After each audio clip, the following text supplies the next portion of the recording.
बहुत समय पहले जब धरती पर अत्याचार बढ़ गया था, जब देवता भी परेशान हो गए थे, उस समय एक राक्षस ने पूरे तीनों लोक में आतंक मचा दिया था। उसका नाम था महिषासुर। महिषासुर यानी वो असुर जो कभी भैंसे का रूप लेता, कभी हाथी का, कभी शेर का। उसकी शक्ति इतनी थी कि देवता भी उससे हार गए। इंद्र का सिंहासन छिन गया, देवताओं की शक्तियां दब गई और स्वर्ग लोक तक महिषासुर का राज हो गया। देवता भागकर ब्रह्मा, विष्णु और महेश इन तीनों महादेवताओं के पास पहुँचे। उन्होंने प्रार्थना की, भगवान, इस महिषासुर का अत्याचार रुकना चाहिए। हम सब मिलकर भी इसे नहीं हरा पा रहे, अब इसका अंत कैसे होगा? तभी तीनों देवों के शरीर से तेज अग्नि निकली। उस अग्नि की ज्वाला से एक अद्भुत शक्ति प्रकट हुई। वही शक्ति थी आदि शक्ति माँ दुर्गा। उनके सौंदर्य का वर्णन कोई नहीं कर सकता। 10 भुजाओं में हथियार, मस्तक पर तेज और स्वरूप इतना दिव्य कि पूरी सृष्टि कांप उठी। देवताओं ने माँ को अपने अपने अस्त्र शस्त्र भेंट किए। शिव ने त्रिशूल दिया, विष्णु ने चक्र, इंद्र ने वज्र, वरुण ने शंख, अग्नि ने शक्ति। सबने अपनी अपनी शक्तियाँ मातेश्वरी के चरणों में अर्पित कर दी। अब माँ दुर्गा चल पड़ी महिषासुर से युद्ध करने। युद्ध का पहला दिन माँ ने सिंह पर सवार होकर रणभूमि में प्रवेश किया। महिषासुर के असुर सैनिकों ने उन्हें रोकने की कोशिश की। भयानक युद्ध हुआ। माँ दुर्गा ने असुरों की पहली सेना का संहार कर दिया।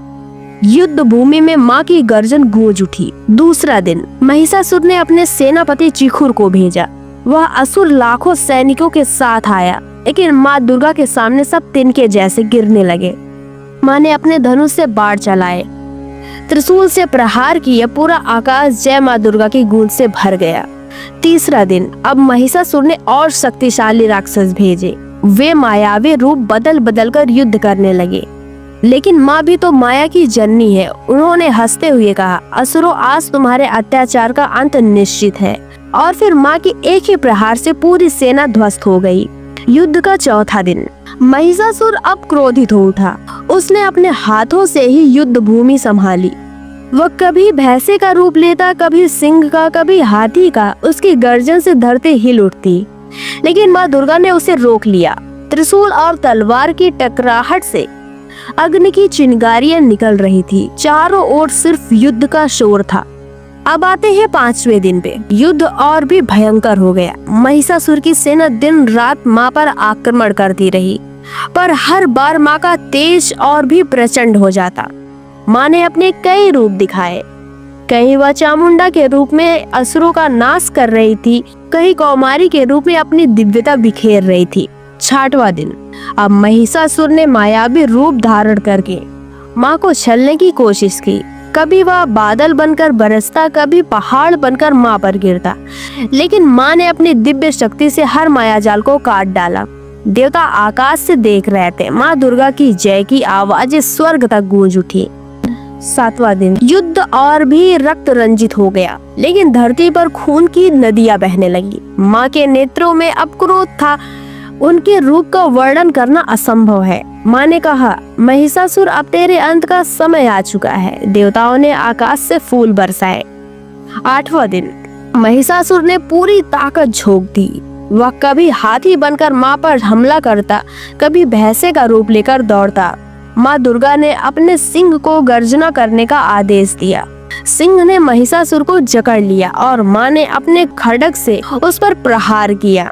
9वां दिन युद्ध का अंतिम दिन। पूरा आकाश अंधकारमय हो गया।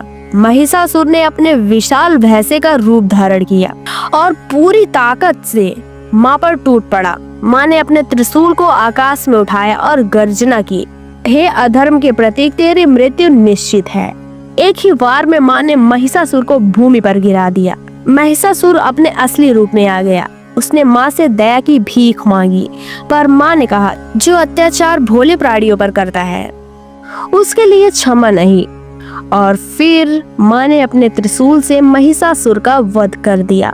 देवताओं ने आकाश से फूल बरसाए। डमरू, शंख, ढोल, नगाड़ों की ध्वनि से पूरा ब्रह्मांड गूंज उठा। माँ दुर्गा ने असुरों से मुक्ति दिलाई और पुनः शांति स्थापित की। तभी से हर साल नवरात्रि मनाई जाती है। इन 9 दिनों में माँ के 9 रूपों की पूजा होती है। और 10वें दिन मनाया जाता है विजयदशमी, जो बुराई पर अच्छाई की विजय का प्रतीक है।